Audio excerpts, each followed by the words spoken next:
Assalamualaikum warahmatullahi wabarakatuh. Kita melanjutkan video yang sebelumnya tentang pengantar teori relativitas umum atau pengantar TRU. Kita masuk ke penerapannya sekarang, yaitu ke kosmologi, yang bahasa utamanya atau dasarnya adalah menggunakan teori relativitas umum ya. Tapi di sini pun saya nggak berani ngomong kosmologi langsung gitu ya. Saya ngomong gambaran umum kosmologi.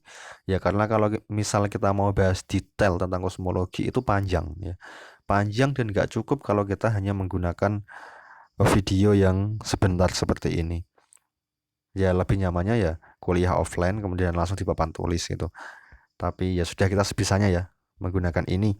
Saya hanya akan membahas tentang gambaran umumnya saja, tidak membahas detail matematisnya. Oke, kosmologi tahu ya. Kosmologi itu apa? Kosmologi adalah ilmu yang mempelajari tentang pokoknya ilmu tentang jagat raya ya, sejak kelahirannya sampai dengan berakhirnya jagat raya, itu perjalanan jagat raya.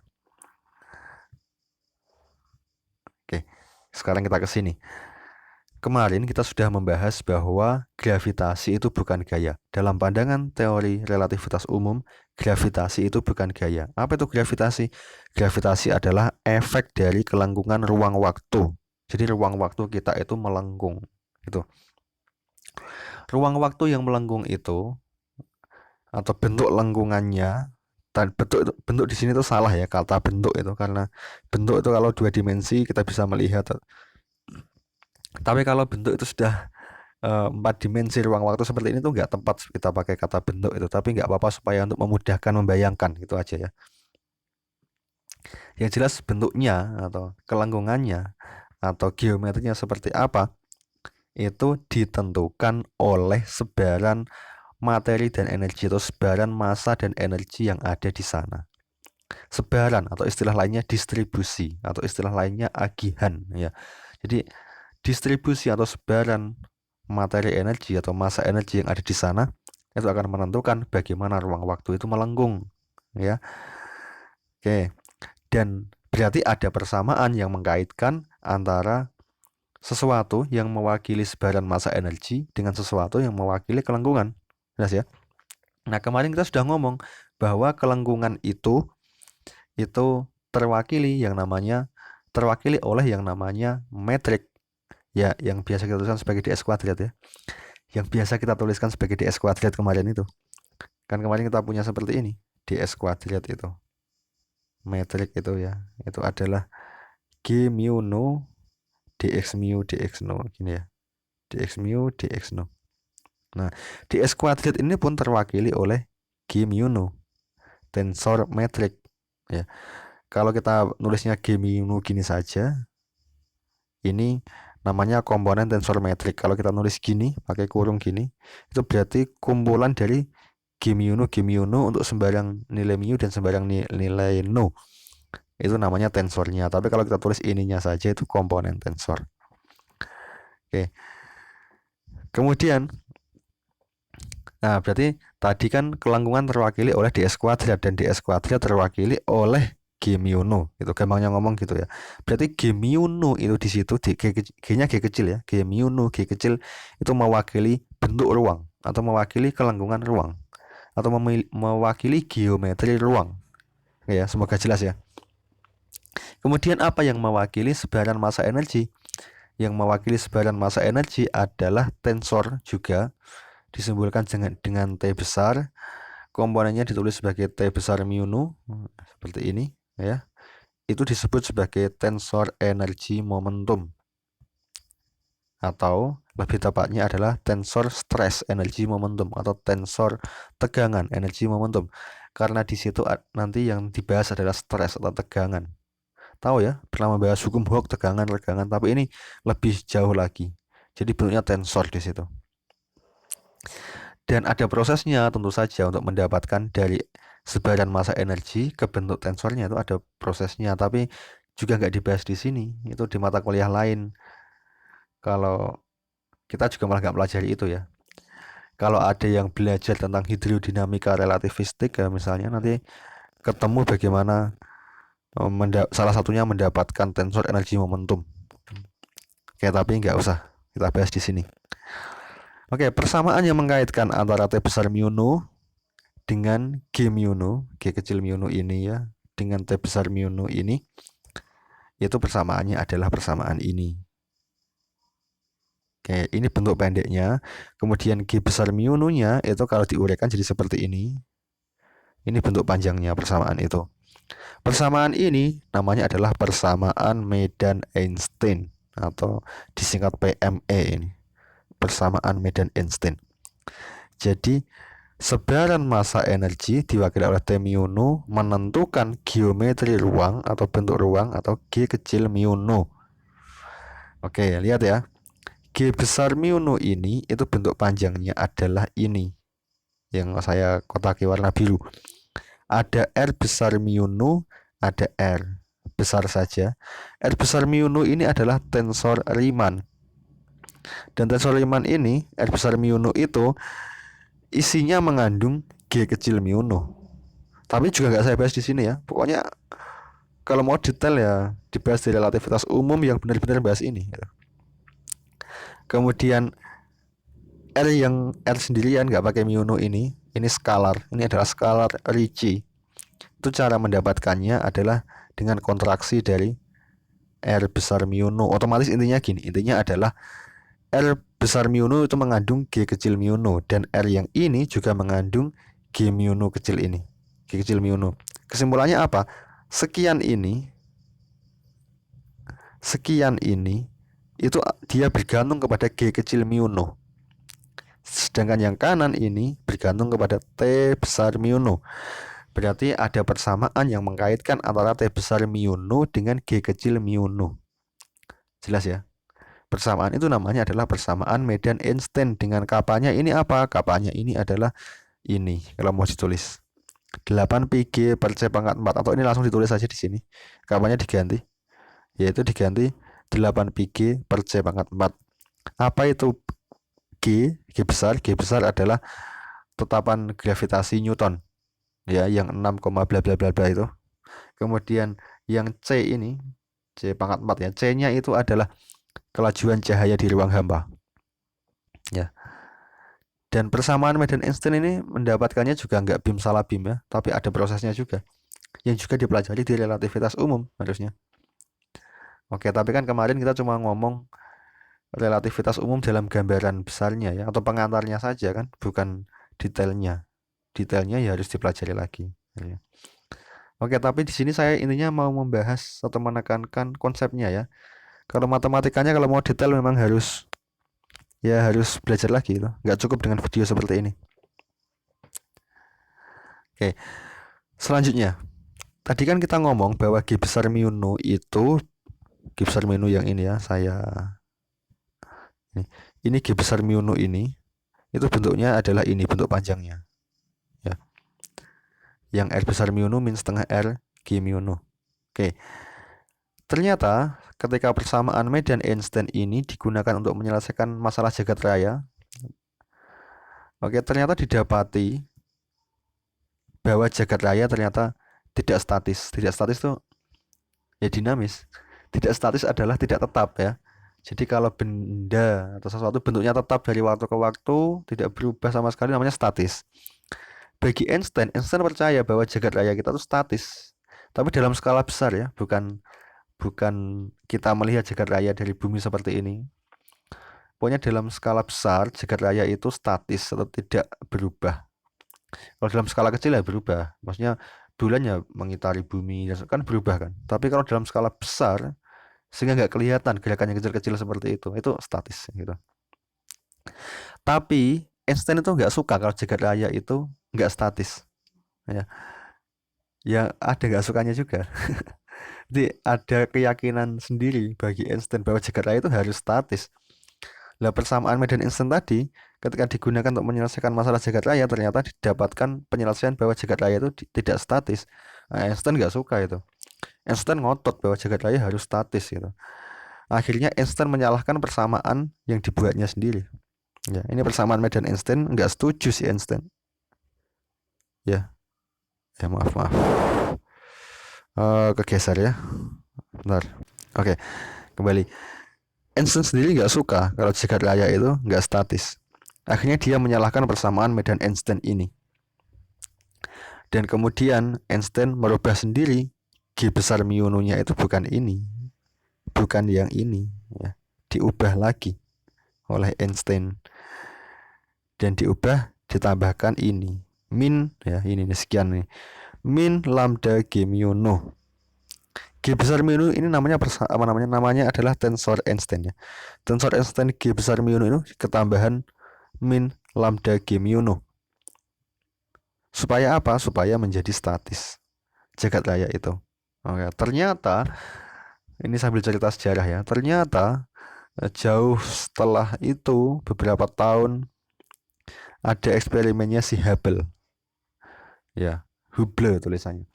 Hubble ini meneliti jarak antar galaksi dan dia mendapatkan bahwa jarak antar galaksi-galaksi itu ternyata semakin lama semakin menjauh, semakin berjauhan. Itu disimpulkan dari fenomena pergeseran merah. Pergeseran merah itu apa? Jadi ada cahaya dari suatu tempat datang ke kita, ternyata panjang dari asal cahaya itu ya, gelombang cahaya itu, panjangnya dari sumbernya itu berbeda dengan yang kita terima. Di kita ternyata panjangnya adalah semakin besar, lebih besar dari yang di sumber tadi. Itu dipikirkan bahwa mengapa seperti itu? Karena ruang kita itu semakin lama semakin melar, semakin melebar jaraknya ya, sehingga jarak antar galaksi-galaksi semakin berjauhan, sehingga kalau ada cahaya datang dari suatu galaksi ke kita, itu cahayanya akan semakin panjang gelombangnya semakin panjang, semakin diulur gitu. Nah, akhirnya kan diyakini bahwa jagat raya itu memang tidak statis, memang dinamis gitu. Nah, karena itu maka penambahan lambda tadi itu nggak tepat gitu ya. Sehingga kemudian ini dibuang lagi oleh si Einstein.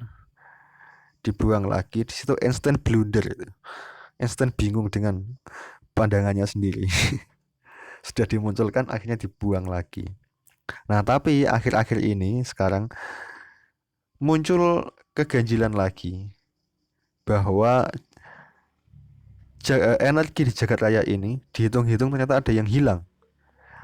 Untuk melengkapi hilangnya energi itu, akhirnya dimunculkan lagi lambda ini, lambda besar G mu ini dimunculkan lagi ini. Tapi dengan pemaknaan yang baru, bukan untuk atau bukan agar jagat raya itu statis, tapi agar energi ini nggak ada yang hilang. Dan itu dimaknai lagi sebagai energi gelap dan materi gelap. Nanti keberadaan lambda di sini itu mewakili energi, mewakili dark energy dan dark matter, energi gelap, materi gelap. Oke, ceritanya gitu. Dan sekarang yang digunakan di model standar jagat raya nanti itu, kalau mau pakai persamaan medan Einstein, itu yang dipakai G besar mu nu-nya adalah yang seperti ini, yang ada lambdanya. Nanti modelnya itu namanya model lambda CDM. Lambda CDM itu model jagat raya yang paling baru. Atau enggak yang paling baru, tapi yang paling dianggap standar lah sekarang. Oke. Saya simpulkan lagi ya, bahwa intinya adalah ada persamaan medan Einstein yang mengaitkan antara sebaran massa dengan geometri ruang. Oke, dengan G besar mu nu-nya ya seperti ini kalau mau ditulis panjang. Sekarang kita masuk ke pembahasan tentang jagat raya ya, jagat raya.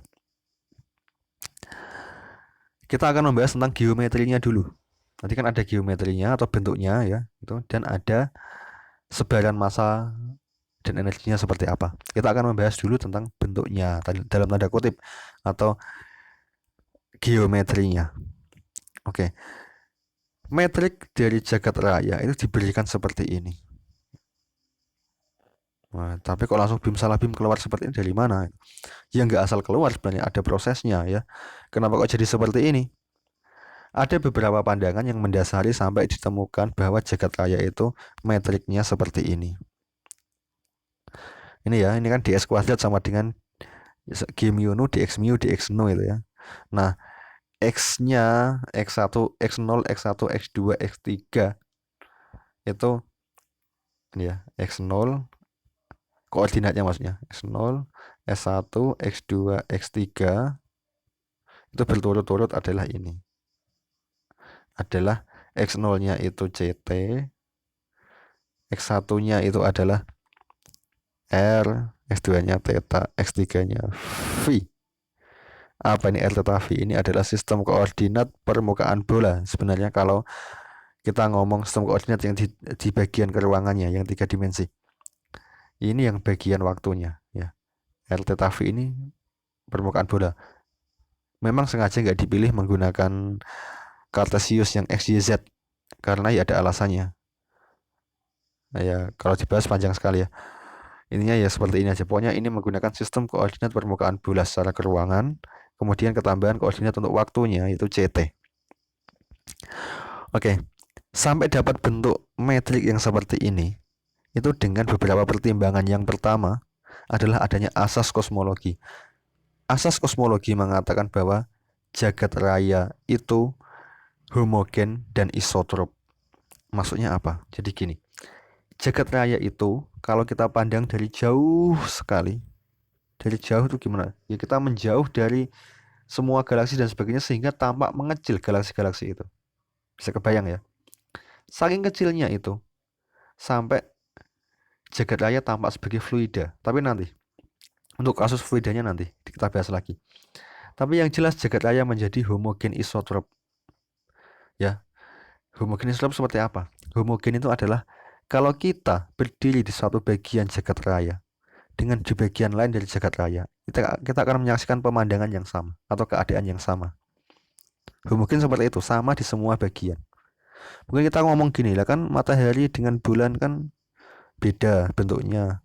Kemudian dengan bumi kan beda lagi bentuknya. Kok bisa ngomong sama seragam itu gimana? Ya karena kita melihatnya dari skala yang tadi, yang jauh sekali tadi, sehingga perbedaan itu udah gak kelihatan lagi. Ya bisa bayangkan ya. Sehingga jagat raya tampak seperti atau satu galaksi tampak seperti satu molekul air. Gampangnya ngomong gitu. Satu galaksi seperti satu H2O. Jadi kalau banyak galaksi ngumpul, nah kita menyaksikan seperti air di lautan yang dia itu sama di setiap bagiannya. Kayak kira-kira gitu ya. Gampangnya ngomong. Ah, pokoknya terima aja seperti itu. Oke, kalau jagat raya itu homogen, isotrop. Homogen adalah sama di setiap bagian. Isotrop adalah kalau kita di suatu titik, kemudian kita berputar, kita juga akan menyaksikan pemandangan yang sama. Jadi pemandangan kita berputar itu akan sama. Jadi kita nggak bisa menentukan arah dan sebagainya. Kita kehilangan itu gitu ya. Karena jagat raya menjadi sama di semua bagian dan di semua arah. Oke. Kemudian dengan pandangan itu, kira-kira kalau kita membayangkan bukan ruang waktu, sekarang kita bayangkan permukaan dua dimensi saja untuk memudahkan membayangkan. Dua dimensi yang dia itu sama di segala arah dan di setiap bagian juga sama itu kira-kira bentuknya seperti apa? Ternyata dia adalah bayangkan ruang datar ya, ruang datar yang luas sekali. Maka di setiap titiknya di ruang itu akan sama. Kita nggak bisa membedakan. Kalau kita di tengah lautan lepas, kita di sebelah mana dan menghadap kemana kita nggak tahu ya. Itu homogen isotrop gitu. Tapi apakah hanya datar saja yang seperti itu? Ternyata enggak. Misalnya permukaan bola, ternyata juga kita nggak bisa membedakan. Kalau permukaan bolanya ada gunung, ada lembah ya beda. Tapi permukaan bola yang bolanya itu sama ya, halus gitu. Sehingga di setiap bagiannya kita nggak sadar ada di bagian yang mana. Nah, sehingga akhirnya ruang yang homogen isotrop itu dapat dipandang sebagai ruang datar atau bola ya, atau bola yang jari-jarinya negatif. Nah, tapi nggak bisa bayangkan ya, masa bola jari-jarinya negatif. Pokoknya ada bola yang kelengkungannya itu negatif. Gitu aja. Dan nanti ada 3 macam ya, minimal ada 3 macam seperti itu. Kemudian dari yang didapatkan si Hubble tadi, jagat raya itu mengembang. Jadi ukurannya itu berubah dari waktu ke waktu. Oke. Di sini ada beberapa tetapan yang mewakili itu. Di sini ada K kecil. K kecil ini itu dia mewakili kelengkungannya tadi yang bagian keruangannya saja, bukan ruang waktu ya. Dia apakah ruang datar biasa yang nggak lengkung, atau permukaan bola, atau bola yang kelengkungannya negatif. Itu. Jadi nilai K itu ada 3 nanti itu. Bisa 0 itu kalau datar benar, atau -1 atau 1. Ini juga nggak tahu yang benar yang mana, makanya akhirnya menyisakan kebingungan seperti ini. Sudah dikasih tahu di S kuadratnya seperti ini, metriknya seperti ini. Tapi di dalam metrik ini masih ada kemungkinan K-nya itu kalau nggak -1 ya 0 ya 1 gitu. Mungkin nggak terlalu detail ya menjelaskannya ya, tapi semoga bisa ngasih gambaran gitu minimal. Kemudian bagian keruangannya itu ukurannya itu berubah. Kita kan ngomong ruang waktu ya. Kalau waktu kita bahas soal lain itu, kita ngomong ruangnya dulu. Itu ukurannya dari waktu ke waktu kan berubah. Karena dia mengembang jagat raya itu. Jarak antar galaksi semakin jauh. Sehingga dia harus dikalikan dengan faktor skala yang namanya A. A ini fungsi waktu. A ini fungsi waktu ya, AT itu. Kalau mau lengkap gitu, AT kuadrat kan. Ada kuadratnya di sini. Oke, sehingga bentuknya menjadi seperti ini. Udah, pokoknya diterima aja ya. Oke, sementara diterima saja bentuknya seperti ini. Memang agak kadang kalau nggak detail penjelasannya juga, kalau saya juga kadang nggak puas itu. Tapi ya gimana lagi, udah diterima dulu. Metrik dari jagat raya ini namanya adalah metrik FLRW. Kenapa FLRW? Karena ditemukan atau apa ya, dibuat oleh ini Friedman, Lemaitre, Robertson, Walker. Jadi ada 4 orang ini. Oke.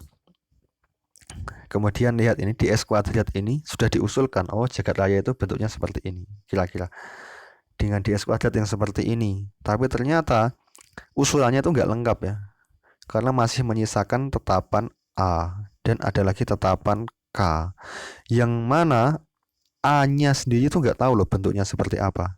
Jadi AT itu malah biasanya adalah bagian terakhir yang dicari.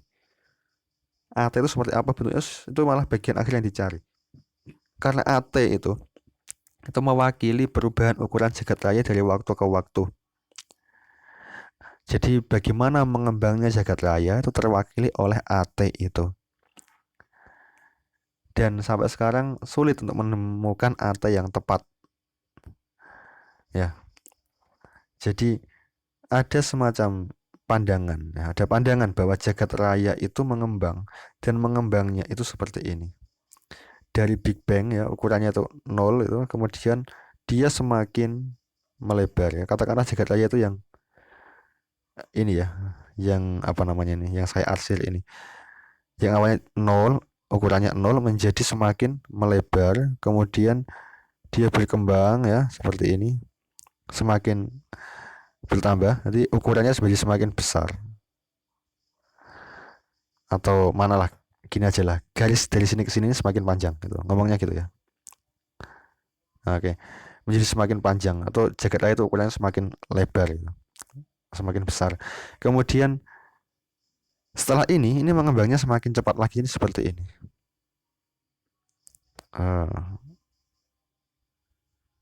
Oke lah, nggak jelas ya, kurang jelas gambarnya ya. Jadi maksudnya gini, maksudnya saya ulangi, semoga paham. Semakin ke sana itu waktunya semakin bertambah. Waktunya semakin bertambah. Semakin bertambah waktu, semakin ke sana ya. Itu jagat raya ukurannya semakin besar dari 0, waktunya bertambah, dia semakin besar seperti ini ukurannya, kemudian semakin besar lagi, kemudian semakin besar dan dipercepat, jadi seperti ini. Melengkung lagi dia. Nah, dari sini di melengkung yang pertama ini adalah masa yang namanya masa inflasi. Dan itu sulit orang mendapatkan AT sampai bisa mendapatkan bentuk yang seperti ini. Itu sulit. Justru, dan itu adalah yang dicita-citakan untuk menemukan AT yang tepat. Kalau kita menemukan AT yang tepat di jagat raya ini, maka nanti kalau misal jagat raya itu ada yang mengatakan nanti akan menyusut lagi, setelah mengembang bisa menyusut lagi dan seterusnya, itu malah bisa mendeteksi kira-kira kiamat itu kapan. Sampai seperti itu, kiamat itu kapan dideteksi. Tapi enggak lah, itu terlalu lebay ya. Tapi intinya adalah AT itu yang paling dicari. Oke, kemudian setelah kita ngomong tentang FLRW, geometriknya. Sekarang kita ngomong tentang sebaran massa dan energinya. Ya, jagat raya dalam skala besar, ya, kalau kita menjauhi semua galaksi ke jarak yang sangat jauh sekali, sehingga kita bisa menyaksikan bahwa jagat raya ini dapat dipandang sebagai fluida, maka nanti bentuk tensor energi momentumnya akan seperti ini. Oke, kenapa kok jagat raya dapat dipandang sebagai fluida? Ada beberapa alasan sebenarnya. Karena yang namanya fluida sendiri itu ada definisinya ya. Kalau sekumpulan partikel, kita punya sekumpulan partikel, kemudian ukuran tiap-tiap partikel itu jauh lebih kecil dari ukuran semua partikel yang ada. Maksudnya adalah sekumpulan partikel tadi kan punya ukuran. Kalau ukurannya jauh lebih besar dibandingkan masing-masing partikel, ya itu syarat satu. Kemudian yang lainnya lagi misalnya ukuran jari-jari, saya ulangi. Jarak antar partikel itu ternyata jauh lebih kecil dibandingkan jarak sekumpulan, atau jarak antar partikel jauh lebih kecil dari ukuran dari sekumpulan partikel tadi. Kemudian masing-masing partikel bergerak acak. Kemudian ada lagi, yaitu dalam jarak dekat itu ada gaya antar partikel. Nah, maka sekumpulan partikel tadi dapat disebut sebagai fluida. Saya ngomong juga kurang lengkap sepertinya ya.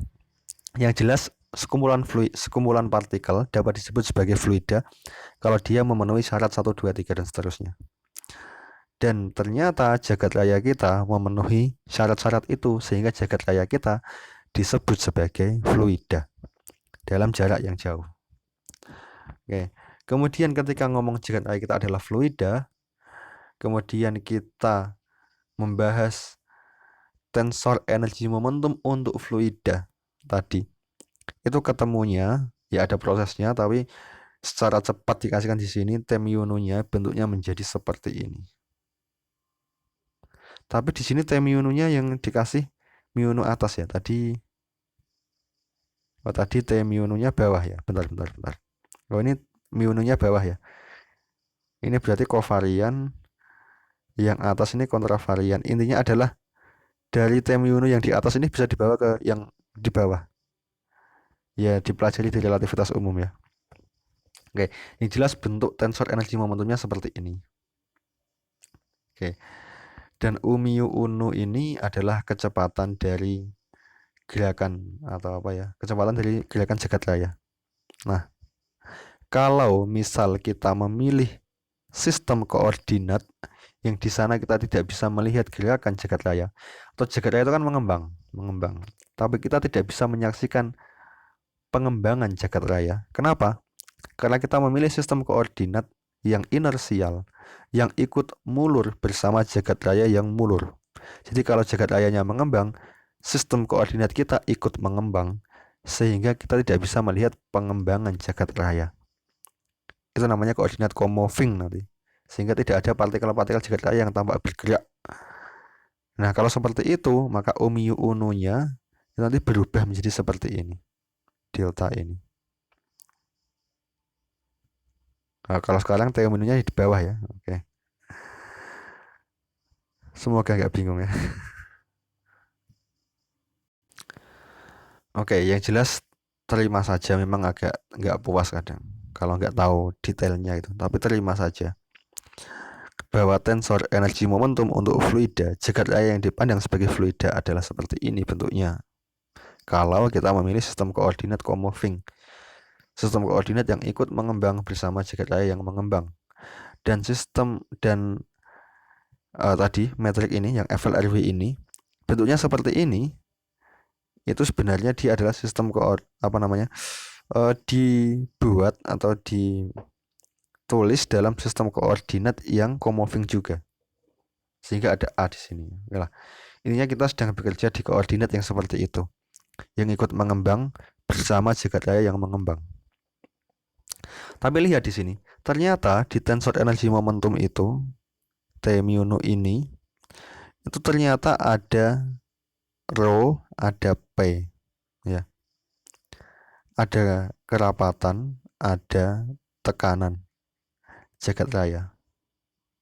Oke, perhatikan, ternyata orang mengusulkan T mu nu, tapi masih menyisakan tanda tanya tentang rho ini nilainya berapa, itu nggak langsung dikasihkan bilangan.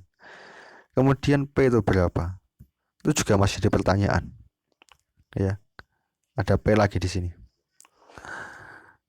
Oke, normalnya kan gini, kalau kita ngomong tentang persamaan medan Einstein yang ini tadi, ya, yang ini tadi kan logikanya begini.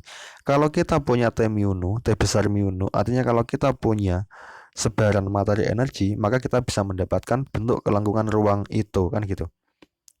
Nah, ternyata di sini untuk kasus jagat raya atau kosmologi ini itu tidak seperti itu prosesnya. Bukan T mu nu dikasih, kemudian kita bisa mendapatkan G mu nu. Ternyata nggak seperti itu.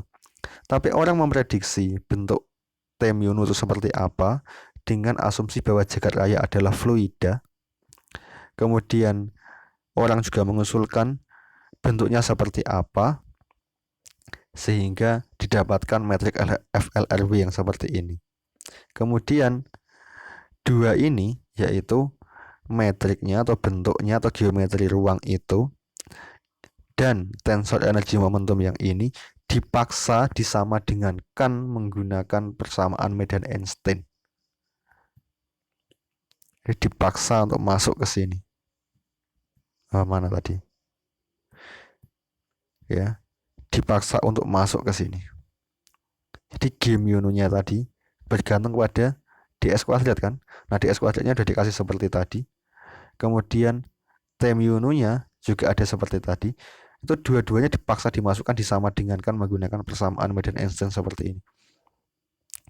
Kemudian setelah dipaksa disama dengankan, kan ada beberapa variabel yang belum diketahui. Justru itulah yang mau dicari, gitu. Bukan, saya ulang ya. Logikanya kan kita punya ini T mu nu, terus kita dapat G besar mu nu atau mendapatkan G kecil mu nu atau mendapatkan ds kuadrat. Logikanya kan gitu.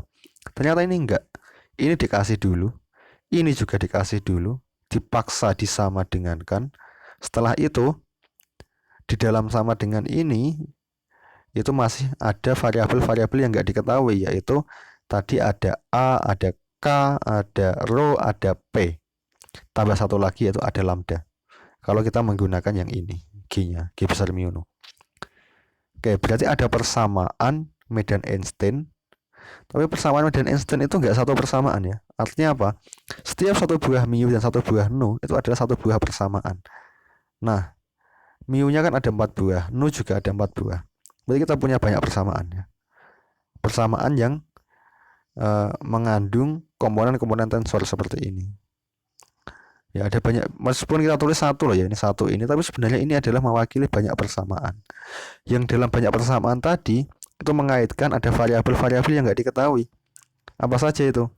Yaitu ini, yaitu K ini, ya, K ini, kemudian A ini, ya, kemudian P ini, kemudian rho, ketambahan satu lagi yaitu lambda di persamaan dan Einstein sendiri. Jadi ada 5 di situ variabel yang nggak diketahui.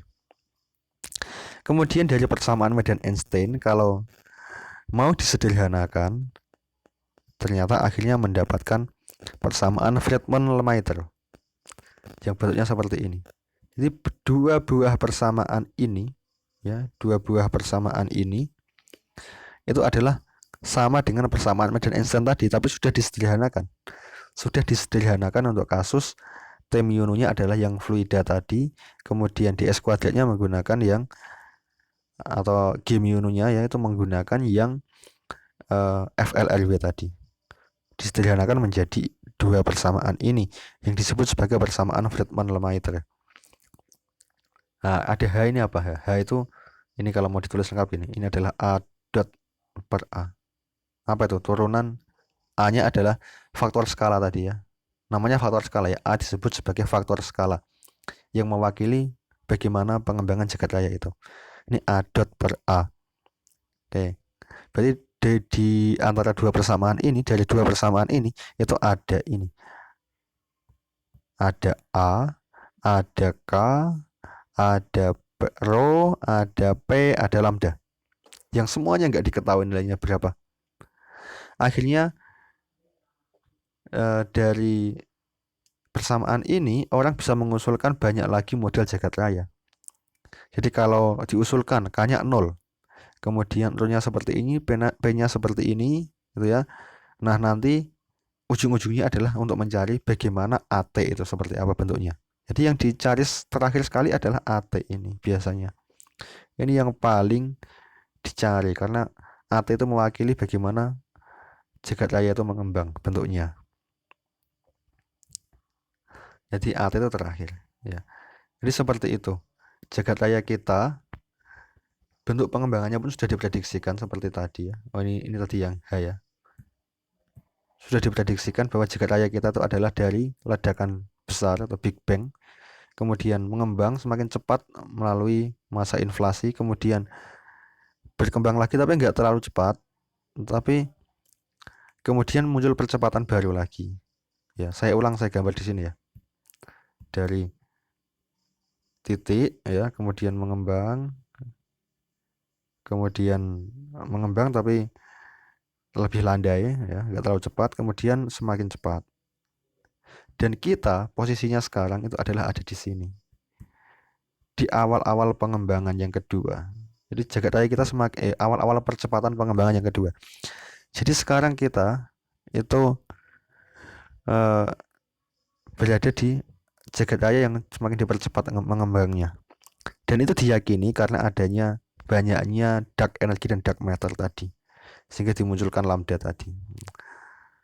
Dan untuk mendapatkan bentuk seperti ini ya, kenapa kok orang mengusulkan bentuk seperti ini? Ada pertimbangannya. Bentuknya seperti ini ya, kok seperti ini? Ada pertimbangannya, yaitu dengan melihat fisika partikel dan mengkaitkan dengan cabang ilmu yang lain dan sebagainya, sehingga diyakini bentuknya seperti ini. Tapi ternyata untuk mendapatkan AT supaya bentuknya seperti ini itu ternyata bukan hal yang mudah, gitu ya. Terutama di masa-masa inflasi yang awal ini. Oke, gitu. Dan oke ya. Dan AT ini yang paling dicari sekali lagi ya. AT yang paling dicari. Oke lah, seperti itu kira-kira ya. Jadi jagat raya itu metriknya adalah FLRW dan dia dipandang sebagai fluida. Kemudian persamaan umum dari jagat raya kita yang terutama digunakan untuk mencari AT atau faktor skala itu adalah persamaan Friedmann-Lemaitre.